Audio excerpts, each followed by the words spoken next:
మొదటి అధ్యాయంలో మనకి విద్యా సూత్రం వచ్చింది. ఆత్మ ఇచ్చే ఉపాసిత అన్నది విద్యా సూత్రము. అది తదన్వేషణే సర్వం అన్విష్టం స్యాత్. దాన్ని కనుక వెతికి పట్టుకుంటే అన్నిటినీ పట్టుకున్నట్టు. స్యాత్ తదేవ ఆత్మతత్వం సర్వస్మాత్ ప్రియ. ఈ ఆత్మతత్వమే అన్నిటికంటా చాలా ప్రియమైనది. ప్రియస్వాత్ అన్వేష్టవ్యం. దానినే వెతుక్కోవాలి, దాన్ని వెతికి పట్టుకోవాలి. మీకు తెలుసు సారంగధరణ కథ తెలుసు కదా. అది రెండవ భార్య, రాజుగారి రెండవ భార్య, మొదటి భార్య కొడుకు సారంగధరుడు. వాడి మీద మనసు పెట్టుకుంటుంది.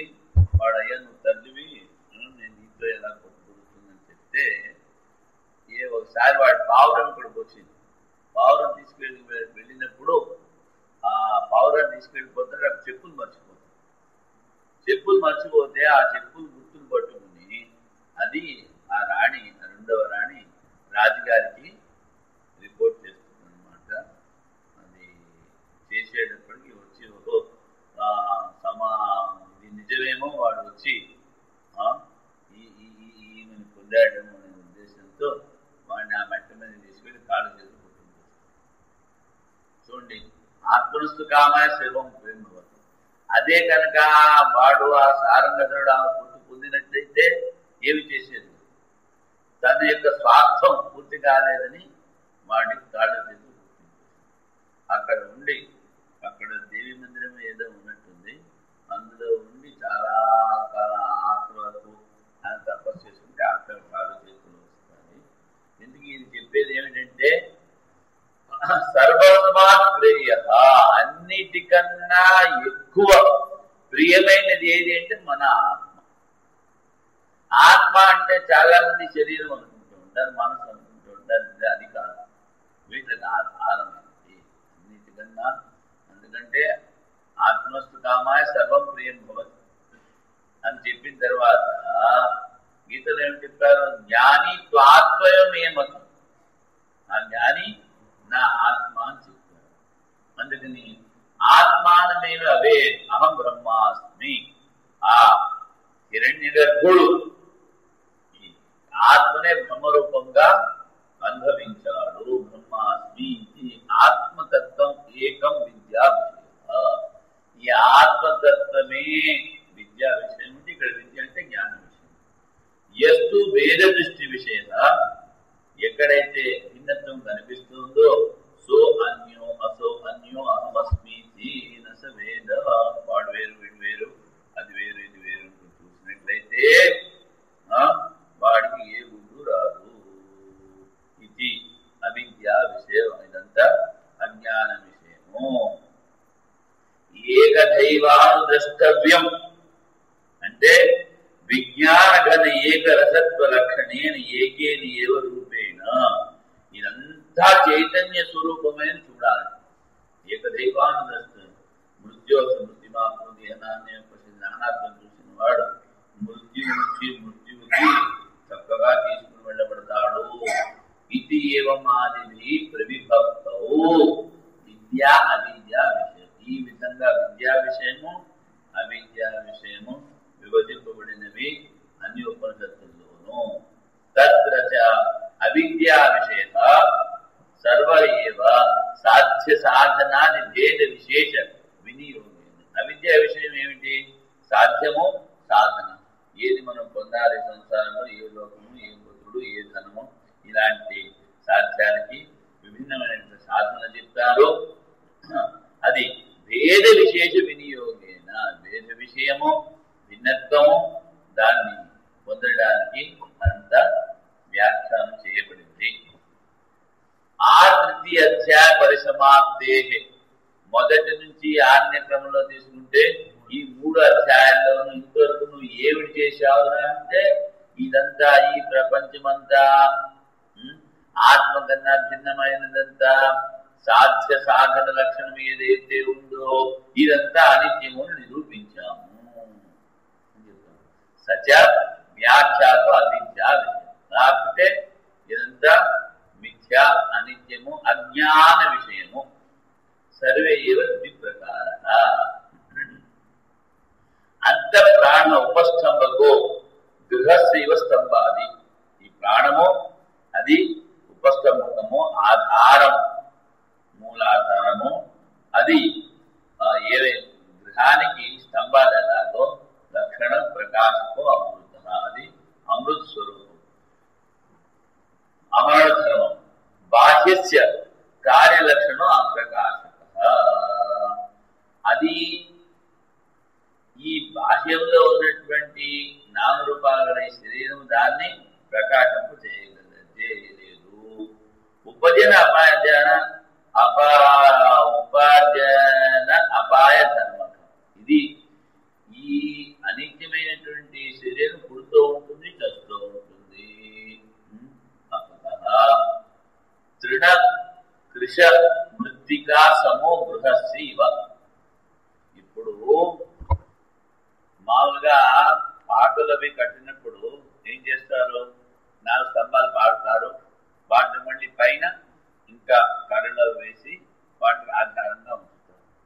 కానీ అవి ఆధారం, వాటి పైన ఏమి చేస్తారు, ఇటు గోడలకి మట్టి, తర్వాత ఏమో అటు తాటాకులు ఇవన్నీ వేస్తూ ఉంటారు.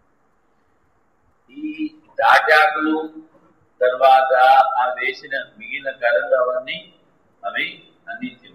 అదే చెప్తున్నాడు. తృణం అంటే గడ్డి కూడా వేస్తూ ఉంటారు, కుశం అంటే అదే విధమైన గడ్డి, మట్టి రెల్లిగడ్డి, కుశం అంటే దర్భ గడ్డి. మధ్య మధ్యలో గొడవ వేస్తూ ఉంటాం అనమాట. మృత్తికాసమో గృహస్థివ.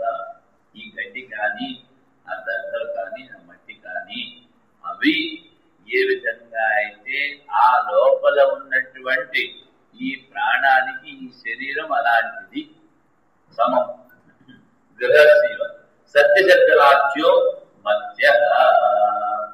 అది కానీ ఈ నామరూప కర్మలు ఉన్నాయే దాని సత్యము అని చెప్పినప్పటికీను అవన్నీ నశించేటువంటివి. తేన అమృత శబ్దవాచ్య ప్రాణఛంద. అవి ఈ అమృత శబ్దంతో చెప్పినటువంటి ప్రాణం ద్వారా ఆవరించబడి ఉన్నాయి. ఇంతవరకు చెప్పాము. సయేవచ ప్రాణో బాహ్య ఆధార భేదేషు అనేకదా విస్తృత. ఆ ప్రాణం ఏదైతే అమృతం అని చెప్పామో, ప్రాణం అంటే ముందు చెప్పాము ఏమిటి, సూక్ష్మ శరీరం. ఆ లింగ శరీరము బాహ్య ఆధార భేదేషు అనేకదా విస్తృతం. ఎన్ని రకాల ఉపాధులు ఉన్నాయో అన్ని రకాలుగా అది కనిపిస్తుంది. ప్రాణ ఏకో దేవి ఇచ్చితే.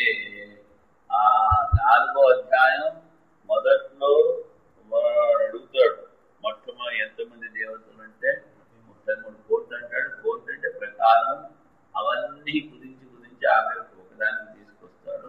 ఆ ఒకటే ప్రాణం. తస్య ఏవ బాహ్య పిండ ఏక. ప్రాణము ఒకటే దేవత అని ముందు చెప్తారు. ఇది ఉచ్యతే 3వ అధ్యాయం. ఇది 2వ అధ్యాయం జరుగుతుంది. బాహ్య పిండ ఏక. దానికి ఆ ప్రాణానికి బయట ఉన్నటువంటి ఈ అనాథుకున్నటువంటి దేహము ఒకటే. సాధారణో విరాట్ వైశ్వానర ఆత్మ పురుష విధ ప్రజాపతి. ఈ అన్ని ఉపాధులకి సాధారణమైనటువంటి ఏదైతే ఉందో సమిష్టి రూపమైనటువంటిది విరాట్, వాడిని వైశ్వానరుడు అన్నాడు. అదే పురుషాకారము, దాన్నే ప్రజాపతి అన్నారు. కహ హిరణ్యగర్భ ఇత్యాది పిండ ప్రధాన శబ్ద ఆఖ్యాయితే. కో హిరణ్యగర్భ, అది ప్రజాపతి. మీరు హిరణ్యగర్భుడు ఎవడు అన్నది ఈ పిండ ప్రధానై శబ్దై ఆఖ్యాయతే.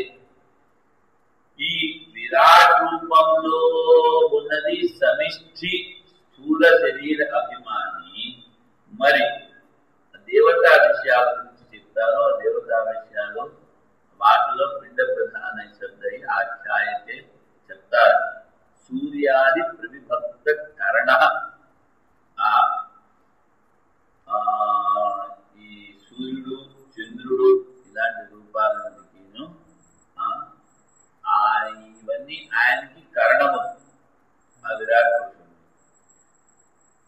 ఇక్కడ హిరణ్య గర్భుడు అని చెప్పారు. కానీ హిరణ్య గర్భుడు అంటే విరాటంగా చెప్తాను. ఒక్క నిమిషం. ఏకం బ్రహ్మ సమస్తం వ్యాప్తం తదిదం హిరణ్య గర్భం ఆత్మేవ న తస్మాదస్తి సమస్తం వ్యస్తం చెప్తా. ఏదైతే వ్యష్టి సమిష్టి ఇది ఇంతా కూడా ఆ హిరణ్య గర్భరూపమే, దానికన్నా అధికం లేదు. అందుకని హిరణ్య గర్భునే స్తుతి చేస్తున్నాడు. ఏకం చ అనేకం చ బ్రహ్మ ఏతావదేవ నాథ పరమస్తి. ఆ బ్రహ్మం అంటే ఒకటే, దీనికన్నా వేరే ఏమీ లేదు. ప్రత్యేకం చ శరీర భేదేషు పరిసమాప్తం. ఆ సమిష్టి ఈ విడిగా ఉన్నటువంటి వ్యష్టి శరీరాల్లో సమాప్తమవుతుంది.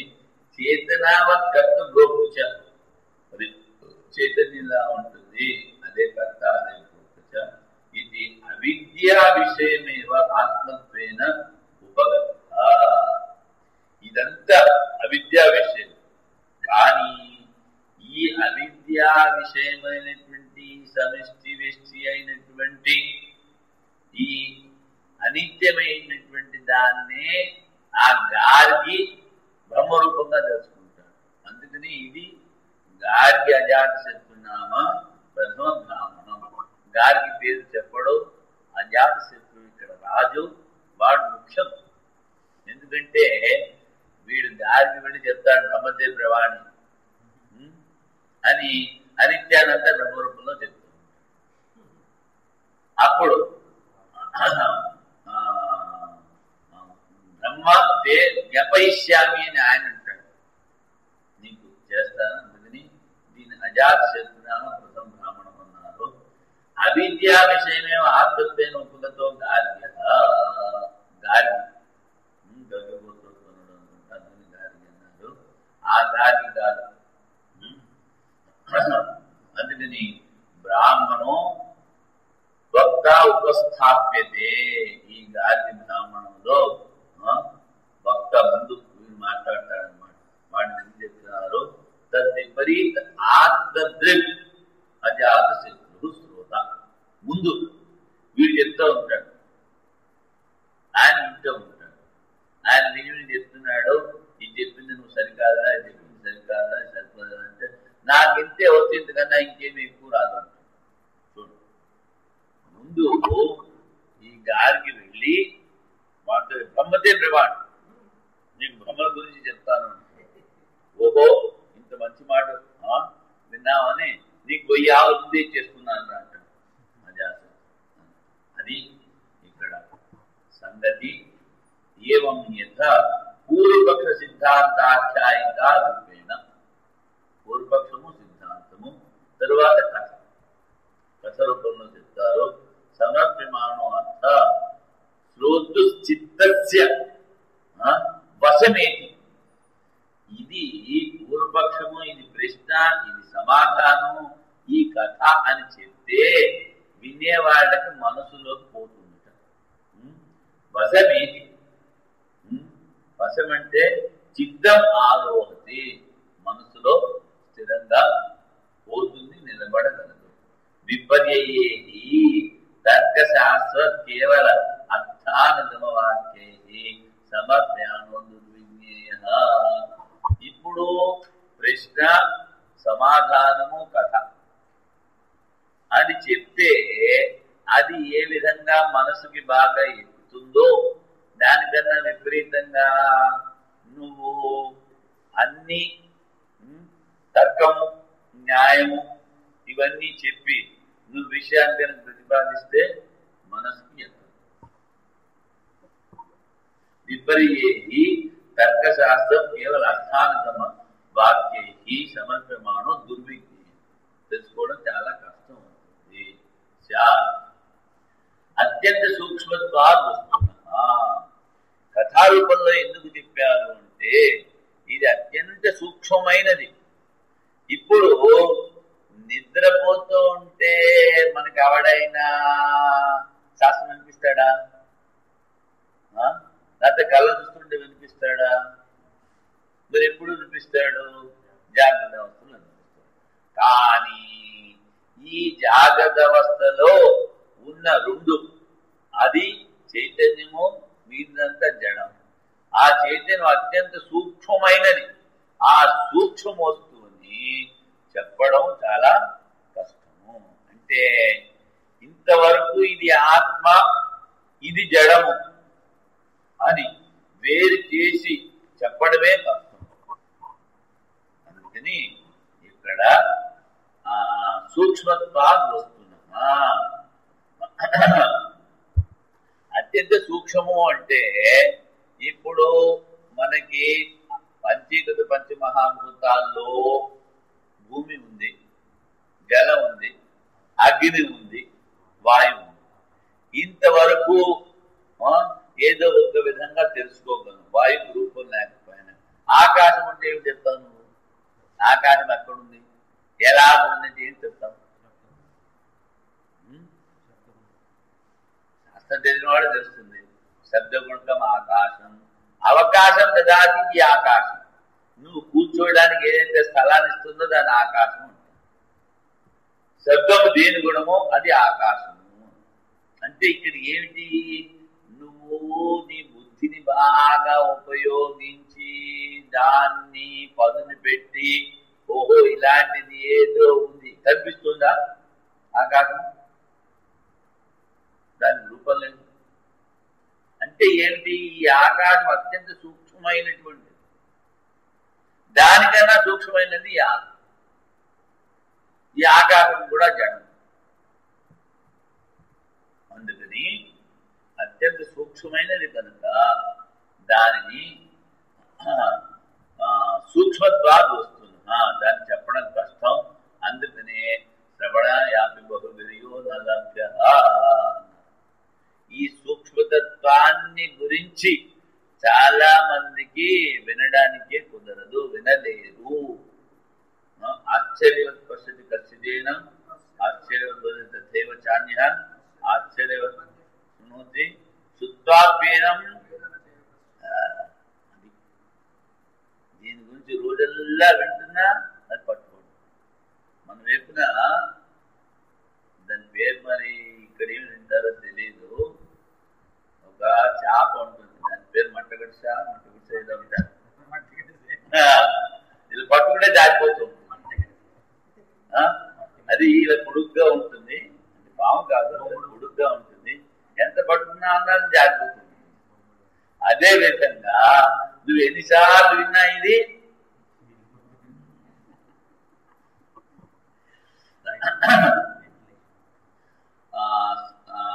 సుత్వాప్యేనం వేద నచైవ తస్సి. ఎందుకంటే మరి విన్నా ఎందుకు పట్టుబడట్లేదు అని మరి వినడం మానేస్తారా అంటే అది ఎందుకు అంటే ఒకసారి చెప్పాను, మరి ఎక్కడ చెప్పాను, ఎవరు చెప్పాను గుర్తులేదు. ఒక మనం గంగోత్రి లేకపోతే గోముఖం తపోవనంలో మొదలవ్వట్లేదు. అక్కడి నుంచి గంగ మొదలైంది.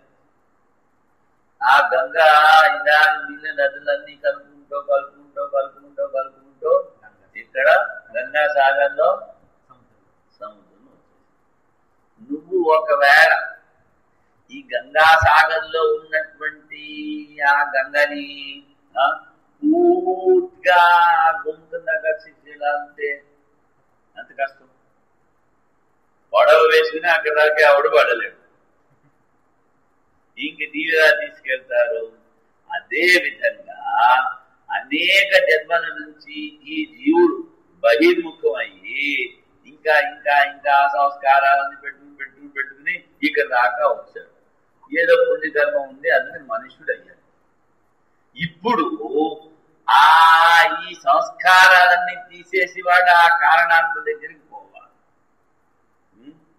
ఇదేమి తోలు బొమ్మలాట ఎలా చూపించడానికి? అలాగా తేలిక కుదరదు. అందుకని శుద్ధాప్యేనం వేద నచైవ కచ్చిత్ అంటే చాలా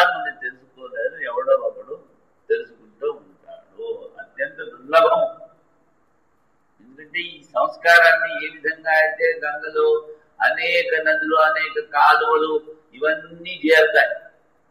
అదే విధంగా వీడు మొట్టమొదట సమంగా ఉన్నప్పటికీ ఎన్నో ఆ సత్యుగంలో చాలా కాలం తపస్సు చేసేవాళ్ళు వాళ్ళకి ఏ విధమైన చెడు ఆలోచనలు లేవని చెప్తూ ఉంటారు. అదేవిధంగా అక్కడ మొదలైనటువంటి మరి ఇప్పుడు వీడు ఎందుకు పుట్టాలి, దీని మొదలు ఏమిటి అంటూ ఉంటారు.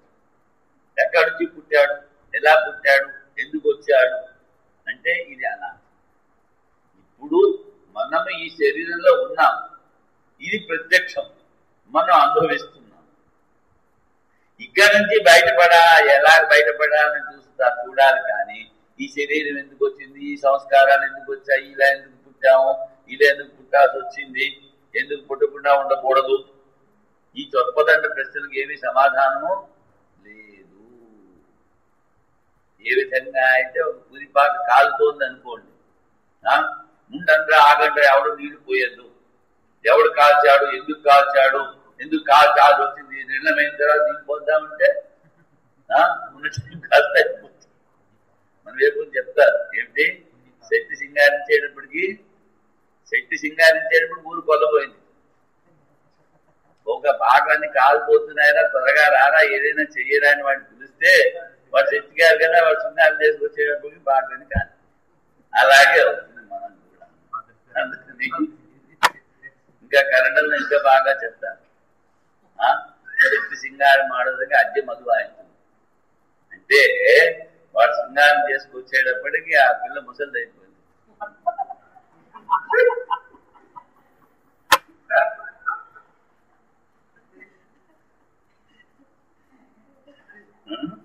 అందుకని ఇప్పుడు అత్యంత సూక్ష్మమైనది మరి తొందరగా ఎందుకు పట్టుబడదు అంటే ఈ సంస్కారాల ప్రవాహం అది ఎప్పుడు చూసినా మనసుని బహిర్ముఖం చేస్తూ ఉంటుంది, కానీ అంతర్ముఖం చేయదు. అందుకని చాలా జాగ్రత్తగా మెల్లిమెల్లిగా ఆ మనసుని వశం చేసుకోవాలి. అత్యంత సూక్ష్మమైనది కనుక శ్రవణాయాత్ బహుబలియోనభై ఇత్యాది వాక్యై సంస్కృత దేవబుద్ధి గమ్యత్వం. చూడండి, శ్రవణాయాత్ బహుబలియోనలభ్య అని చెప్పినప్పుడు సంస్కృతస్య అంటే శుద్ధం చేసుకున్నటువంటి మనసు, ఏ విధమైన సంస్కారం లేనటువంటి ఆ మనసు ద్వారా దేవబుద్ధి గమ్యత్వం, జ్యోతనాథ్ దేవ, ప్రకాశవంతమైనటువంటి. నిన్న చెప్పాను, వాడు ప్రశ్న అడిగాడు. ఏంటి అడిగాడు? ఈ జ్ఞానము అన్నది మనోవృత్తి, అది జడము. నువ్వు ఏకాకార వృత్తి ద్వారా బ్రహ్మను తెలుసుకోవాలంటున్నావు, ఎలా కుదురుతుంది అంటే సమాధానం చెప్పాడు, ఆ శుద్ధ మనస్సు ఆ శుద్ధ చైతన్యంతో వేరు కాదు నాయన. మనసు శుద్ధి చెందినప్పుడు అందులో ప్రతిబింబించినటువంటి చైతన్యము ఆ ఏకాగ్రమైన మనస్సు ద్వారా ఆ వృత్తి నశిస్తుంది, అజ్ఞానం నశిస్తుంది. ఈ ప్రతిబింబం బ్రహ్మంలో లీనమైపోతుంది. ఏదైతే ఉందో అదే ఉంది, అదే ఆత్మతత్వము. అందుకని సంస్కృత దేవబుద్ధి గమ్యత్వం. దేవబుద్ధి అంటే ప్రకాశ స్వరూప శుద్ధ బుద్ధి ద్వారా తెలుసుకోగలము.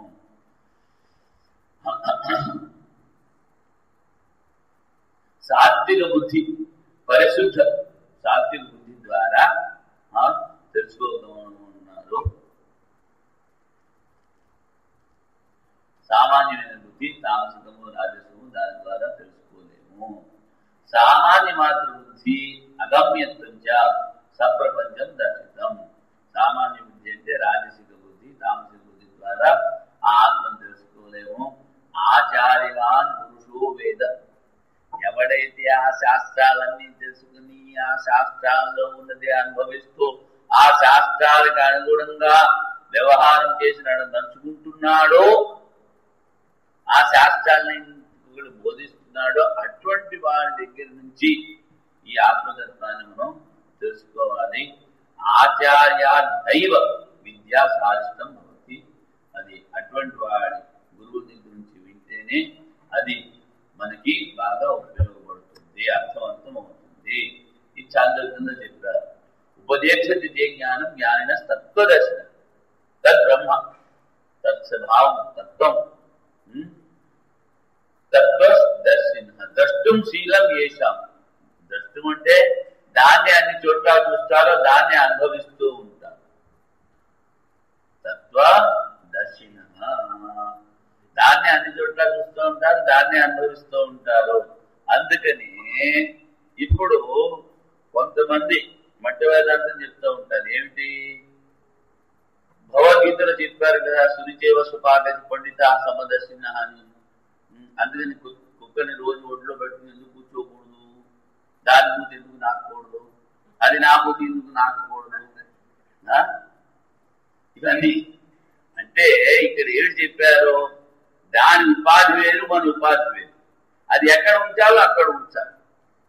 తర్వాత ఈ కుక్క, పిల్లి, కోడి ఈ ఉపాధులు ఎక్కడైతే ఉన్నాయో ఆ తిరుగుతున్న స్థలంలో దేవతలు మన పూజలు గ్రహించారు. అంటే మనం ఏ ఇంట్లో అయితే పూజలు పునస్కారం చేసుకుంటా ఉంటామో అక్కడికి ఈ జంతువులు రావు. అందుకని చాలా జాగ్రత్తగా ఉండాలి. దానిని నువ్వు హింసించవద్దు, దాన్ని బాగా పోషించు, దాన్ని పట్టాల్సిందే పెట్టు. అంతేకాని రోజు కారులో కూర్చుని దాంతో పాటు జరగదు. అది ఎందుకంటే దాన్ని అది తినేదంతా నువ్వు తింటావా? దాన్ని వదిలిపెట్టి చూడు ఏం తింటో తెలుస్తుంది. అందుకని ఇక్కడ సమం ద్రష్టం శీలం చేశాం. సమదర్శిన అంటే అన్నిట్లోనూ ఆ పరమాత్మను చూడు. మరి పుల్ని ఎందుకు పెంచవు, శివాన్ని ఎందుకు పెంచవు? గాలిని పెంచచ్చు కదా, అన్నిట్లోనూ పరమాత్మ గాలిని పెంచచ్చు కదా, పంది పిల్లని పెంచచ్చు కదా, నువ్వు దాన్ని ఎందుకు ఎత్తుకోవు? అందుకని ఇక్కడ వివేక బుద్ధి, శాస్త్రం తెలుసుకుని తీరాలి. సమం ద్రష్టం శీలం చేస్తాం, సమత్వాన్ని చూస్తాడు. నటు సమవర్తిన దానికి అది ఏం తింటుందో అది మనం తినలేము, అది చేసినట్టు మనము చేయలేము కనుక ఇక్కడ పండిత అంటే ఆత్మజ్ఞానం అన్ని చోట్ల ఆ ఆత్మనే చూస్తాడు, దాన్ని అనుభవిస్తూ ఉంటాడు. గీతాసు ఇహాపిచ శాకర్య యాజ్ఞవల్క్య సంవాదేన అతి గహ్వరత్వం. శాకర్యుడు యాజ్ఞవల్క్యుడు. ఈ శాకర్యుడు జనక మహారాజకు పురోహితుడు అన్నమాట. ఆ ఇద్దరి సంవాదంలో అతి గహ్వరత్వం, అత్యంత గంభీరమైనది, రహస్యమైనది, గోప్యమైనది. మహత సంబ్రహ్మేణ బ్రహ్మణో భక్తి, చాలా ఇది చేసి ఆ బ్రహ్మ గురించి చెప్తారు అంటారు. అత్యంత సూక్ష్మమైనటువంటి వల్ల అత్యంత గంభీరమైనది దాని గురించి చెప్తారు. తస్మాత్ శ్లిష్టం ఏవ ఆఖ్యాయిక రూపేణ. అందుకని ఇదంతా యుక్తి సంగతం, కథ ద్వారా ప్రశ్న జవాబుల ద్వారా ఇదంతా చెప్పింది చాలా యుక్తియుక్తము, యుక్తి సంగతము. పూర్వపక్ష సిద్ధాంత రూపం ఆపాద్య వస్తు సమర్పణార్థం ఆరంభ, దాన్నే వాద కథ అంటారు. కానీ ఇక్కడ 3వ అధ్యాయంలో జల్ప కథ అంటారు. జల్ప కథ అంటే ఒకళ్ళని మీద ఒకళ్ళు విజయం పొందాలి అనేటువంటి, ఆ యాజ్ఞవల్కుడి మీద విజయం పొందాలనుకుంటారు, ఎవరు పొందలేరు.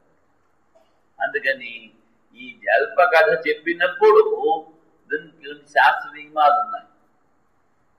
ఏ విధంగా చెప్తే వాడు ఓడిపోతాడు. ఒక చోట కాశీలో శంకర చైతన్యాన్ని ఒక ఆయన ఉండేవాడు, చాలా పెద్ద విద్వాంసుడు. అప్పుడు ఆ కాలంలో కాశీలో వాళ్ళు విందు భోజనానికి వెళ్ళినప్పుడు ముందు కూర్చుని కొంచెం సేపు శాస్త్రార్థం చేసేవారు. శాస్త్రార్థం చేస్తుంటే వ్యాకరణం గురించి చదువుతున్నారు. ఇంకొక ఆయన ఈ తర్కశాస్త్రం ఎంత బాగా తెలిసిన ఆయన, ఇంకొక ఆయన పెద్ద ఆయన కూర్చున్నారు. సరే, ఈ సూత్రాల గురించి శాస్త్రార్థం జరుగుతుంది. ఇప్పుడు దగ్గర వ్యాకరణంలో 4000 సూత్రాలు, 4000 శాస్త్రాలు అన్నీ ఒకే టైంలో బుద్ధిలో ఉపస్థితిగా ఉండడం కష్టం కదా. కానీ ఏదో శాస్త్రార్థం చేస్తుంటే ఈ శంకర చైతన్య అన్నవాడిని ఆ స్వామీజీ ఒక సూత్రం చెప్పి ఓడించేశారు. ఆ సూత్రం వాడికి అర్థం తెలియలేదు, అది ఎక్కడ ఉందో తెలియదు. మొత్తం 2 రోజులు వెళ్ళి రాత్రల్లా కూర్చుని ఈ సూత్రం ఎక్కడుందా అని చూస్తే ఎక్కడా లేదు. మళ్ళీ మన్నాడు వచ్చి అడిగాడు, ఇదేంటి స్వామి ఇలా చెప్తే, ఇది శాస్త్రార్థానికి చేసిన సూత్రం నాయన, ఇది నిద్రాస్థానము, నువ్వు తెలుసుకోలేవు, నువ్వు వెంటనే చెప్పాలి ఈ సూత్రం లేదు అని. నువ్వు చెప్పలేదు అందుకు ఓడు. ఆ విధంగా ఈ జల్ప కథలో కొన్ని నియమాలు ఉంటాయి. అక్కడ ఏంటి, ఇంకొకళ్ళని జయించాలి అనేటువంటి ఉద్దేశం. వాద కథలు అలా కాదు, గురువు శిష్యుడు. అందుకనే సనత్ కుమారుడు నారదుడికి పూర్తిగా వాడు ప్రశ్న అడగకపోయినా మళ్ళీ ఆయన పూర్తిగా ఆయనకి ఆ భూమాతత్వం తెలిసేంత వరకు చెప్తాడు. ఎందుకంటే అది గురువుల కర్తవ్యం, శిష్యుడు ఉద్ధరించేంత వరకు వాడికి చెప్తూ ఉండాలి. అందుకని ఇక్కడ యాజ్ఞవల్కుడు ఏమిటంటాడు, పితామేమన్యత నాను శిష్ట హరేతేతి. ఇవన్నీ దీన్ని వాద కథ అన్నా, దాని జల్ప కథ అన్నా. ఇంకొకటి వితండ ఖండఖండ కార్యం అని చెప్పామే, పరమతాన్ని ఖండించడమే ఉద్దేశం. వితండ, దాన్ని వితండవాదం అంటారు. కనుక ఇంతవరకు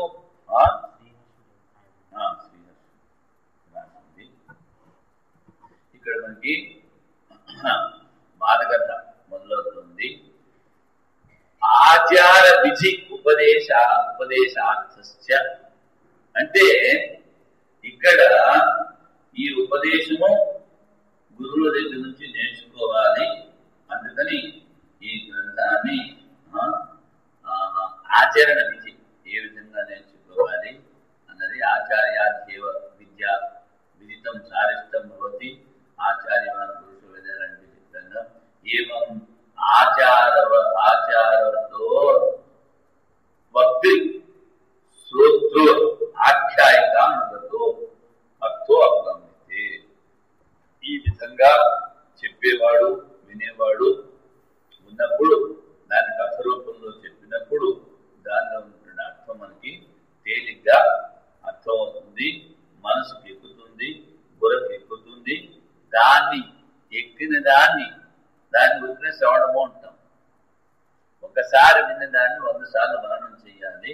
అప్పుడు అది ఆచరణలోకి కొద్దిగా వస్తుంది. మన వృత్తి వినేసి వదిలిపెట్టేస్తే అది గాలిలో పెట్టిన దీపంలాగా కొండెక్కుతుంది. కేవల తర్క బుద్ధి నిషేధార్థాచ ఆఖ్యాయిక. ఇప్పుడు చాలా మంది తర్కం చేస్తూ ఉంటారు కదా. తర్కం నైషా తర్కేణ మతిరాపనీయ అని చెప్పారు. ఆ తర్క బుద్ధిని ఇక్కడ నిషేధించడానికి ఈ కథ రూపంలో చెప్పారు. నైషా తర్కేణ మతిరాపనీయ నా తర్కశాస్త్ర దగ్ధాయ ఇది శుద్ధి స్మృతి. అంటే ఈ మన తర్కశాస్త్రము ద్వారా ఎవడి బుద్ధి దగ్ధమైపోయిందో చూడండి. తర్కశాస్త్ర దగ్ధాయ అంటే వాడు ఆ తర్కాన్ని ఆలోచించి బుద్ధి అంతా నాశనం చేసుకున్నాడు. అటువంటి వాడికి ఈ సూక్ష్మతత్వము, ఈ ఉపనిషత్తుల శాస్త్రం ఇవి బుర్రకెక్కవు. శుద్ధి స్మృతి శ్రద్ధాది బ్రహ్మ విజ్ఞానే పరమం సాధనం. శ్రద్ధావాన్ లభతే జ్ఞానం. ఆ శ్రద్ధ కనుక లేకపోతే ఏమీ రాదు. బ్రహ్మ విజ్ఞానే పరమం సాధనం ఇది ఆఖ్యాయిక. శ్రద్ధ ఉండాలని. తథాహి గాలి అజాత శత్రు అతీవ శ్రద్ధాలుత దృశ్యతే. ఇక్కడ ఈ గాలికి అజాత శత్రుకి ఆ అమృత విషయం మీద, ఆత్మతత్వం మీద అత్యంత ఎక్కువ శ్రద్ధ కనిపిస్తూ ఉంది. ఇదే అందుకని శ్రద్ధావాన్ లభతే జ్ఞానం ఇది కూడా చెప్పారు. తత్ర పూర్వపక్షవాది అవిద్యా విషయ బ్రహ్మవిద్ దృప్త బాలాకి గర్వబోతైన ఈ బాలాకి వాడిని గార్గి అన్నారు. అందుకని దృప్త బాలాకి అన్నారు. సారీ, దృప్త బాలాకి హాను చాను గార్గ్య ఆశా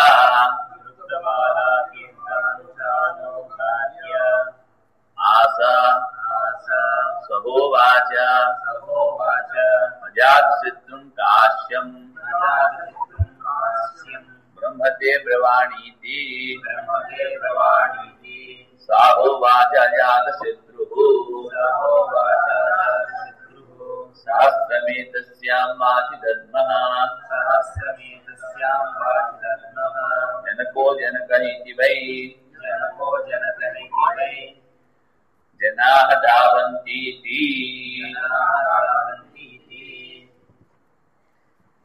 ఇప్పుడు ఇక్కడ వీడు దుగ్ధ బాలాకి అన్నాడు.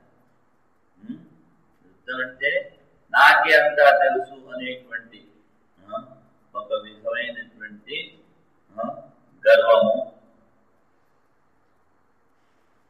వాడు హా నిశ్చయంగా అనూచాను కాదు. అనూచాను అంటే ఆ శాస్త్రాన్ని వాటిని బాగా వ్యాఖ్యానం జరిగినటువంటి వాటి గురించి చెప్పగలిగేటువంటి శక్తి వాడికి ఉండేది. గాలి ఆశ అనేటువంటి ఉండేవాడు. సాహోవాచ అజాతశత్రు. వీడు అజాతశత్రుడు ఏమన్నా అడిగాడా? మనం ఎరంగా నాకు కావాలా చెప్పమని వీడు వెళ్ళి అని చెప్తారు. బ్రహ్మతే బ్రవాణి మన వైపు చెప్తారు. ఏమని చెప్తారు? కూసేగాడి నుంచి మీసేగాడని చనిపోతుంది. అలాగా ఎందుకు చెప్పానంటే నా పృష్టం కసిచిత్ భూయా తదు అన్యాయం కూర్చున్న జానన్నికి మేధావి జడవ లోకమాత్రే. ఎంతవరకు నిన్ను అడగలేదో అంతవరకు నువ్వు ఎవరికి ఏమి చెప్పకూడదు. సరే, నీకెంత విద్వత్తుంది అని తెలుసుకోవాలి అనేటువంటి కుతూహలంతో ఎవడైతే అడుగుతున్నాడు అని వాడికి చెప్పండి అన్నాడు.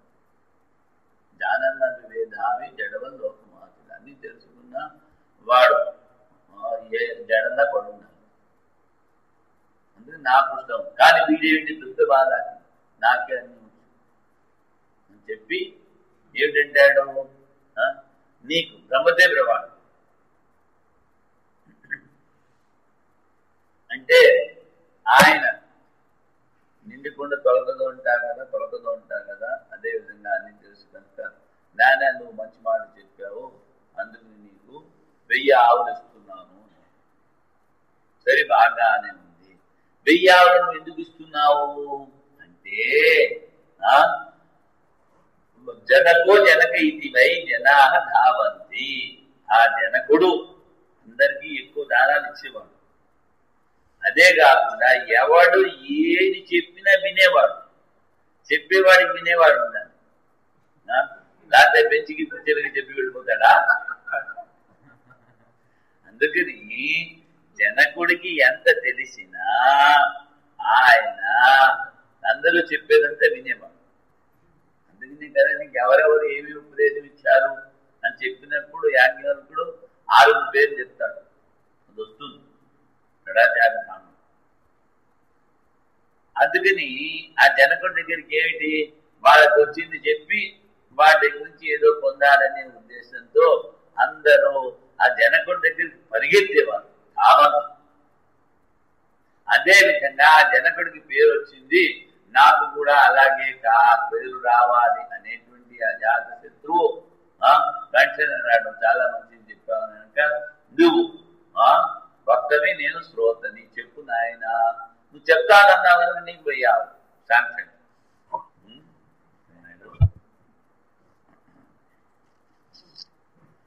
ఇందులో ఏమంత పెద్ద ఇదేమి లేదు. ముందుకు సాహోవాచ గార్గ్యో జయేవాసో ఆదిత్యే పురుషః ఏతమేవాహం బ్రహ్మోపాస్తే ఇతి సహోవాచ జాతశత్రుః మామాయే తస్మిన్ సంవదిష్ఠా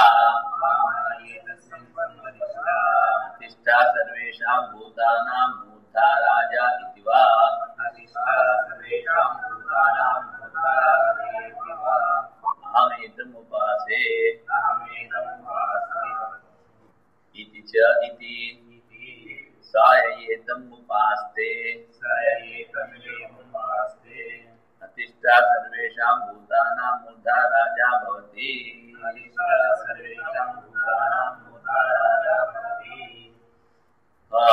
ఆ గారికి చెప్పాడు, సా ఏవ అసౌ ఆదిత్య పురుష, ఈ ఆదిత్యంలో ఉన్నటువంటి పురుషుణ్ణి నేను బ్రహ్మరూపంగా ఉపాసన చేస్తున్నాను అంటే అజాతశత్రుడు అంటాడు, నాయన అలా చెప్పకు, దీని గురించి ఎక్కువగా మాట్లాడకు.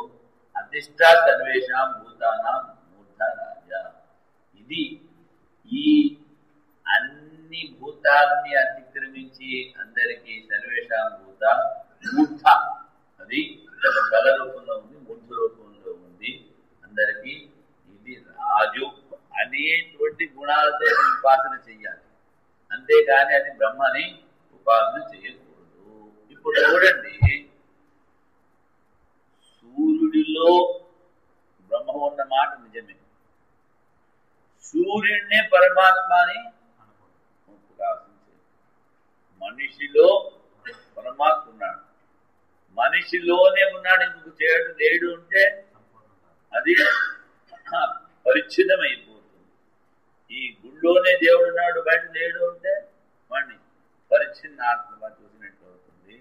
ఆయన సర్వవ్యాపకుడు కనుక మరి ఆ బ్రహ్మరూపంతో ఉన్నటువంటి సర్వాత్మని చూడాలి అంటే మరి ఈ సూర్యుని ఎలా చూడాలి అంటే అన్నింటినీ అతిక్రమించినటువంటి వాడు, అన్ని భూతాలని అన్ని భూతాలకి తల వంటి వాడు, వాడు రాజు అని దాన్ని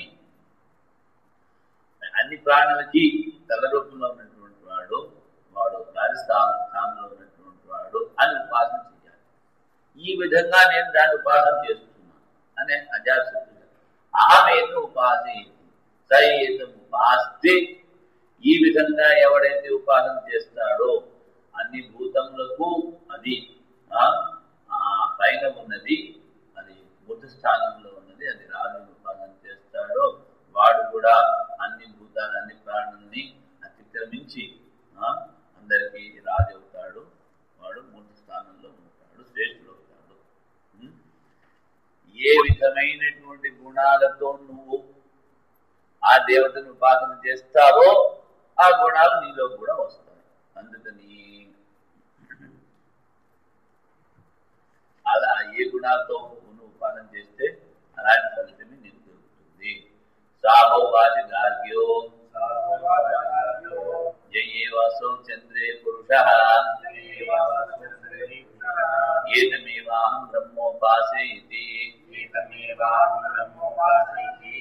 సాహోవాచ జాతశత్రుః మామాయేతస్మిన్ సంవదిష్ఠా పాండరవాసా సోమో రాజా ఇతి వా. అహమేతముపాసే ఇతి సయేతం ఏవం ఉపాస్తే అహరహః సుతః ప్రసుతో భవతి నాస్యాన్నం క్షీయతే.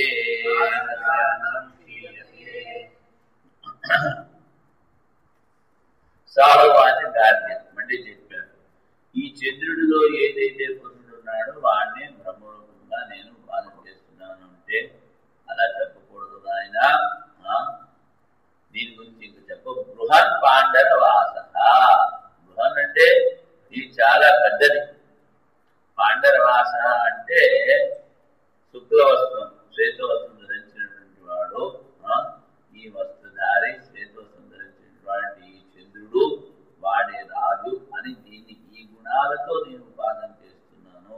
ఈ విధంగా ఎవడైతే ఉపాసన చేస్తాడో వాడు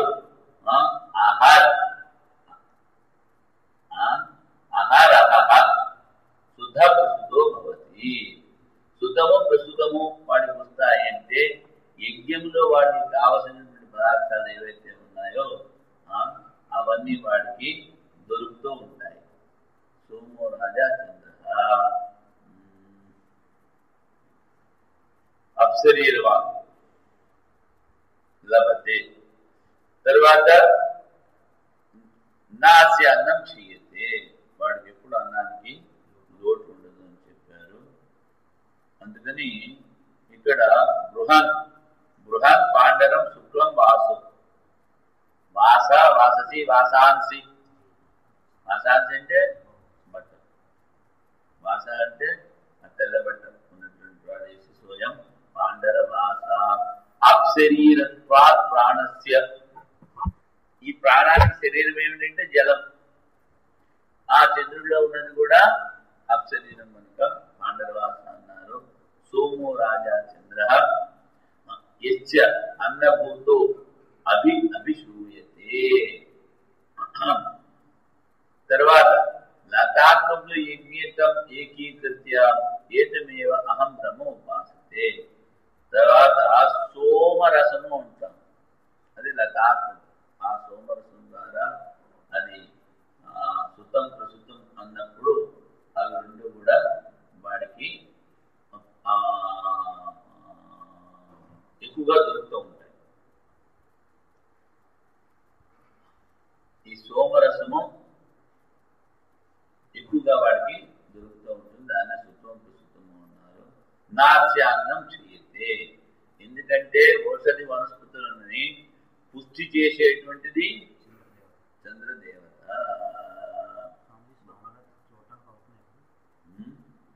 నేను ఇంతవరకు చూడలేదు నాన్న. యథోక్త గుణ ఉపాస తస్యాహార సుతం సోమో అభిజితో భవతి. ఆ సోమరసం వాటికి ఎక్కువగా లభిస్తుంది. యజ్ఞ ప్రసుతస్య వికారేషు అన్నం చ అస్య నక్షితే. ఆ సోమరసాన్ని అంటే ఇది వికృతి, ఆ సోమలతని పిండి ఆ రసాన్ని యజ్ఞంలో వేస్తారు కనుక వాడికి ఆ సోమరసం ఎక్కువగా లభిస్తుంది. వాడికి ఎప్పుడు అన్నమో తక్కువ అన్నం చేయతి. సాహో వాచగార్యో ఏవ అసౌ విద్యుతి పురుషః ఏతమేవాహం బ్రహ్మోపాసే ఇతి. సహోవాచ జాతశత్రుః మామాయేతస్మిన్ సంవదిష్ఠా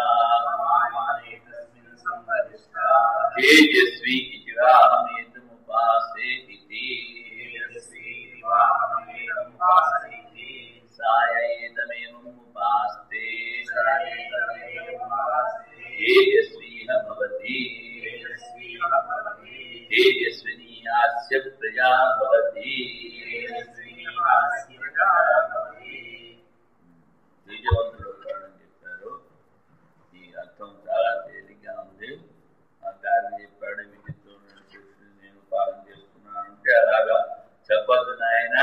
ఇది తేజస్వి స్వరూపము అనే ఆ విద్యుత్తుని నేను ఉపాసన చేస్తాను. బ్రహ్మరూపంగా దాని ఉపాసన నేను చేయట్లేదు. ఎవడైతే దాని విధంగా ఉపాసన చేస్తాడో వాడు తేజవంతుడు అవుతాడు, తేజస్వి అవుతాడు, వాడి సంతానం కూడా తేజస్వులు అవుతాడు. సాహోవాచ గార్గ్యో యయేవాయమాకాశే పురుషః ఏతమేవాహం బ్రహ్మోపాసే ఇతి. సాహోవాచ అజాతశత్రుః మామాయేతస్మిన్ సంవదిష్ఠా పూర్ణం అప్రవర్తి ఇతి వా అహమేతముపాసే.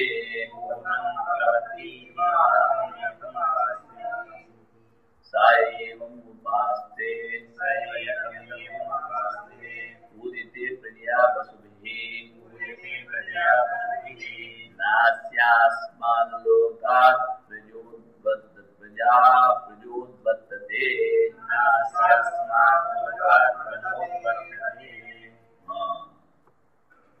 ఆ తర్వాత ఈ ఆకాశంలో ఏ పురుషుడైతే ఉన్నాడో వాడిని నేను బ్రహ్మరూపంగా ఉపాసన చేస్తున్నాను అంటే ఇలా చెప్పద్దు ఆయన. అది ఏతస్మిన్ సంబంధిష్ట అలా చెప్పద్దు. పూర్ణం అప్రవర్తి, ఇది పూర్ణము అప్రవర్తి రూపము అంటే ఇక్కడ పూరితే ప్రజయా పశుభిః, అది అప్రవర్తి అంటే విశేషద్వయం. ఒకటి పూర్ణత్వము, అప్రవర్తి అంటే ఇక్కడ ఏదో తక్కువ కాదు. ఇది ఎన్నది మంత్రం? 5. పూర్ణం. అప్రవర్తి అంటే ప్రవృత్తం కానటువంటిది, ఇందులో ఏది క్రియ లేదు అని ఆకాశాన్ని నేను ఉపాసన చేస్తూ ఉంటాను. పూర్ణత్వం ఘటాధిపత్ అవిభక్తత్వ, ఇది పూర్ణము. తరువాత ఇది దీంట్లో క్రియ లేదు, అప్రవర్తి. వాహమైతే ఉపాసయతి, ఈ విధంగా ఎవడైతే ఉపాసన చేస్తున్నాడో పూర్యతే ప్రజా, వాడికి సంతానం పూర్తిగా ఉంటుంది. గురువుగారి శిష్యులు ఎక్కువగా ఉంటారు. పశుభి, ప్రజలు, పశువు అంటే ధనము. నాస్తి అస్మాత్ ప్రజా ఉత్పత్తి. ప్రజా ఉత్పత్తి అంటే వాడి బతుకుండగా వాడి పిల్లలు ఎవరు చావు. ప్రజా ఉత్పత్తి. సంతతి లేకపోతే విచ్ఛేదం కాదు, వాడి సంతతి ఎప్పుడు ఉండనే ఉంటుంది. సాహోవాసి గార్గ్య సంతాన అవిచ్ఛిత్తి. సంతాన అవిచ్ఛిత్తి అంటే వాడు ఉండగా సంతానం మరణించదు. ఈ సంతానం అంటే ఇప్పుడు ఆడపిల్లలు కొడితే మా పిల్లలు లేకపోతే సంతానం గోవిందుకుంటుంది. అలా కాదు. సాహోవాసి గార్గ్యో యయేవాయం వాయో పురుషః ఏతమేవాహం బ్రహ్మోపాసే ఇతి సాహోవాచ జాతశత్రుః మామాయేతస్మిన్ సంవదిష్ఠా ఇంద్రో వైకుంఠో అపరాజితా సేన ఇతి వా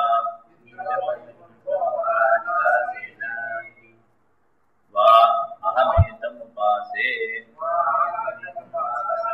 ఇతి స ఏతం ఏవం ఉపాస్తే విష్ణుః అపరాజిష్ణుః భవతి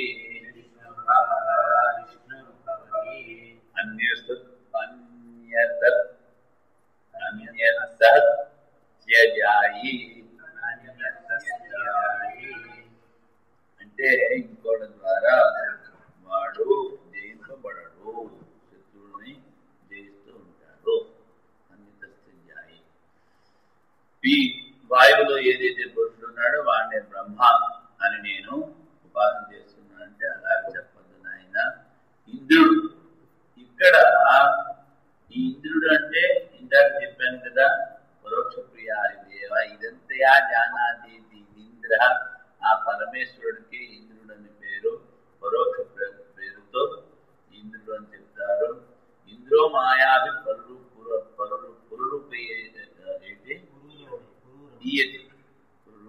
అని చెప్పారు. అందుకని ఇక్కడ ఇంద్రుడు అంటే పరమేశ్వరుడు.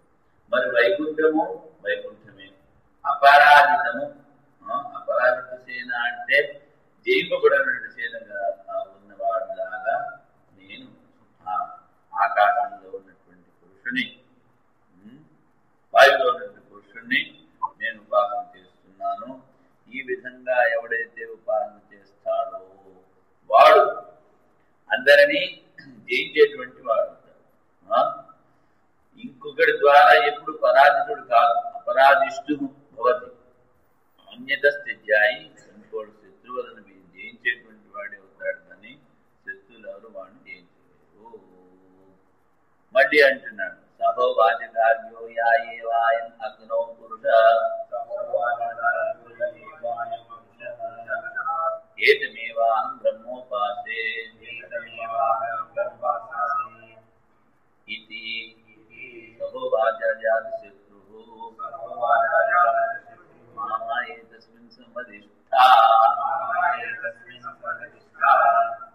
విశాసహి ఇతి వా అహమేతం ఉపాస్తే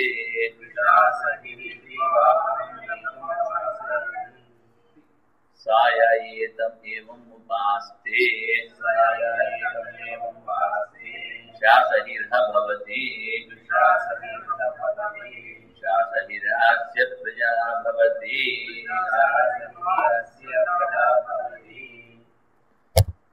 గార్గి అన్నట్ట ఏమిటి? అగ్నో పురుషాయ, అగ్నిలో ఉన్నటువంటి పురుషుని నేను బ్రహ్మరూపంగా ఉపాసన చేస్తున్నానంటే అలా చెప్పొద్దు నాయన. ఇది విశాసహి అనేటువంటి గుణం, సహతే సహించువాడు. తర్వాత ఇక్కడ విశాసహి అంటే ఏమి నువ్వు ఆ అగ్నిలో హవనం చేసినా అదంతా కాల్చి పారేస్తూ ఉంటుంది. అందుకని విష్యతే క్షిప్యతే, నువ్వేం చేస్తావు దాంట్లో అగ్నిలో మన అనేక రకాలైన ధాన్యాలు వేస్తూ ఉంటారు, సోమరసం వేస్తూ ఉంటారు, పెరుగు వేస్తూ ఉంటారు, పాలు పోస్తూ ఉంటారు, మాంసం వేస్తూ ఉంటారు.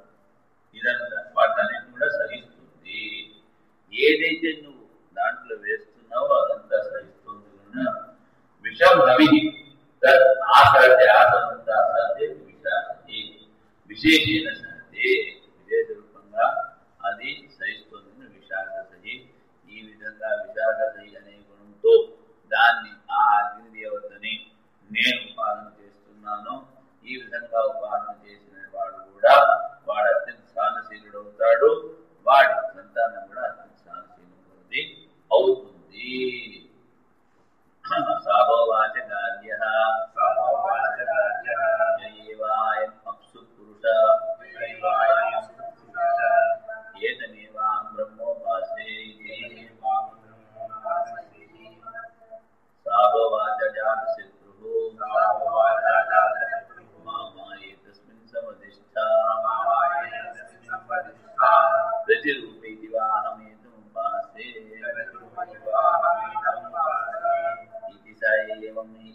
इति सा या एवं एतम् उपास्ते प्रतिरूपं हा एव एनम् उपगच्छति न अप्रतिरूपम्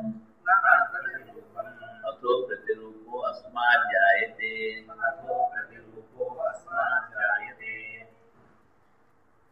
గార్గి అన్నాడు, ఈ జలంలో ఉన్నటువంటి చైతన్య పురుషుని నేను బ్రహ్మరూపంగా చేస్తున్నానంటే అలా చెప్పొద్దు నాయన.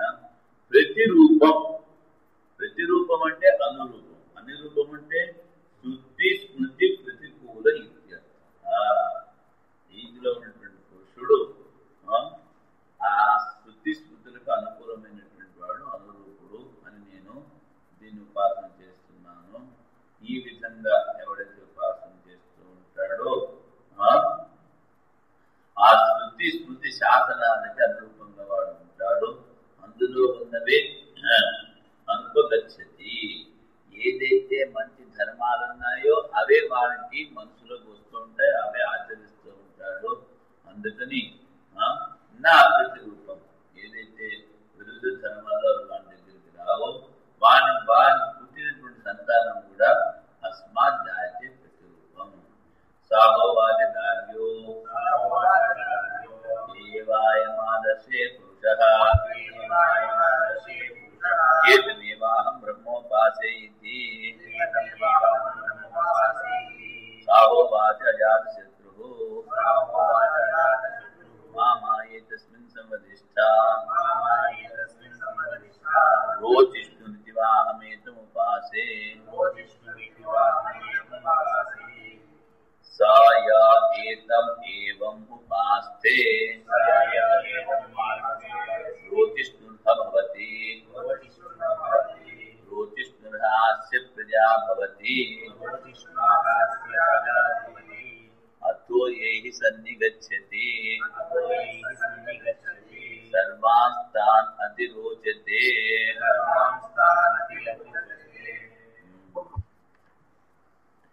ఇక్కడ గార్గి అంటున్నాడు, ఆదర్శ అంటే అద్దం, అద్దంలో ఏ పురుషుడు ప్రతిబింబంగా కనిపిస్తున్నాడో ఎక్కడైతే ప్రతిబింబం, ఆ ప్రతిబింబాన్ని బ్రహ్మరూపంగా నేను ఉపాసన చేస్తున్నాను అంటే ఆ విధంగా చెప్పొద్దు నాయన. ఈ ప్రతిబింబాన్ని నేను రోచిష్ణువు, దీప్తి స్వభావము ప్రకాశ స్వభావము కలదానిగా నేను దీన్ని ఉపాసన చేస్తున్నాను. ఆ విధంగా ఉపాసన చేసినట్లయితే వాడు చాలా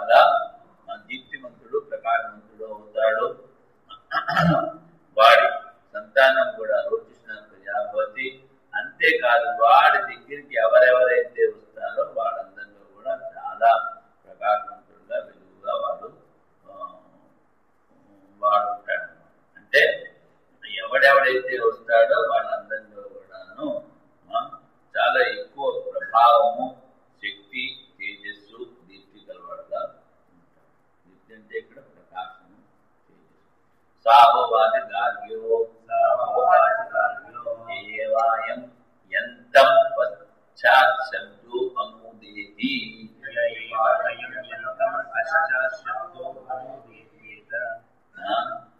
అనుదేతి ఏతమేవాం బ్రహ్మోపాసే ఇతి సాహోవాచ జాతశత్రుః నామా ఏతస్మిన్ సమిదిష్టా అసురజివాహమేతముపాసే ఇతి సాయ ఏతమేవం ఉపాస్తే సర్వం మాయేవ అస్మిన్ లోకే ఆయురేతి నైనా పురాకారాత్ ప్రాణో జహాతి.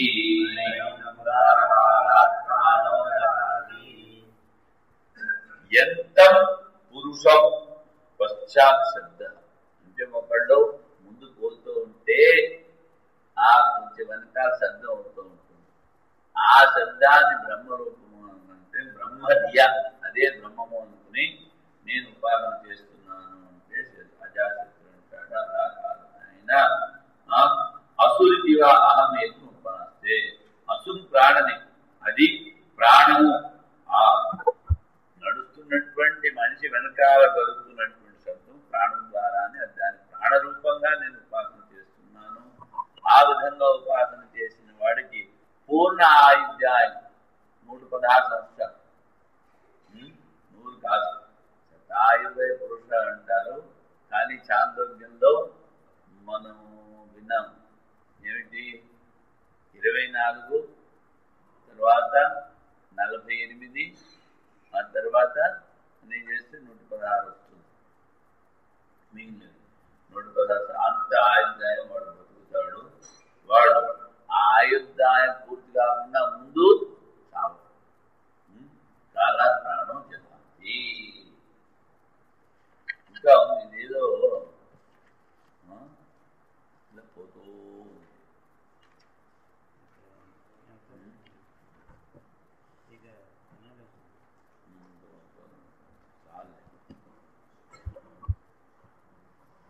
ఓం పూర్ణమదః